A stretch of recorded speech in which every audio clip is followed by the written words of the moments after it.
મોટા વરાછામાં લાખોના દાગીનાની થયેલી ઘરફોડ ચોરીનો ભેદ ઉકેલાયો છે। આરોપીઓ ચોરી કરેલા દાગીના ઘર નજીક ખાડા ખોદી સંતાડ્યા હતા।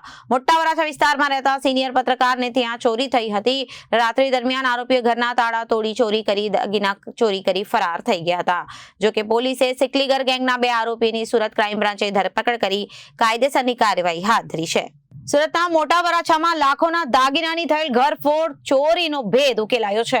આરોપીઓ ચોરી કરી દાગીના ઘર નજીક ખાડો ખોદી સંતાડ્યા હતા। મોટા વરાછા વિસ્તારમાં રહેતા સિનિયર પત્રકારને ત્યાં ચોરી થઈ હતી। રાત્રિ દરમિયાન આરોપીએ ઘરના તાળા તોડી ચોરી કરી હતી। દાગીના ચોરી કરીને આરોપીઓ ફરાર થઈ ગયા હતા। ચોરી કરનાર સિકલીગર ગેંગના 2 આરોપીઓની સુરત ક્રાઇમ બ્રાન્ચ પોલીસે ધરપકડ કરી છે। અમરોલી સાયણ વિસ્તારમાંથી આરોપી અમરસિંહ બાવરી અને શંકરસિંહ બાવરી ઝડપાયા છે। આરોપીઓ દાગીનાની ચોરી કરી પોતાના ઘર નજીક ખાડો ખોદી તેમાં સંતાડ્યા હતા। ચોરી કરેલ સોનાના દાગીના સહિત કુલ 8,56,140 નો મુદ્દામાલ પોલીસે કબજે કરી કાયદેસરની કાર્યવાહી હાથ ધરી છે। એપ્રિલ મહિનામાં ઉત્તરાયણ પોલીસ સ્ટેશનમાં ગરફોડનો ગુનો નોંધાયેલો, જેમાં 8,56,000ની વત્તાનો મુદ્દામાલ છે એ ચોરીમાં ગયેલો।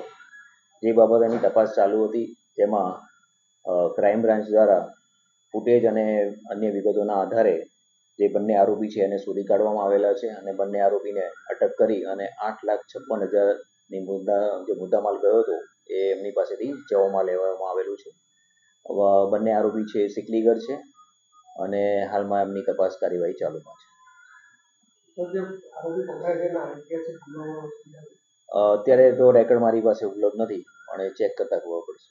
Reporter Arvind Rathod, Janadesh news, Surat.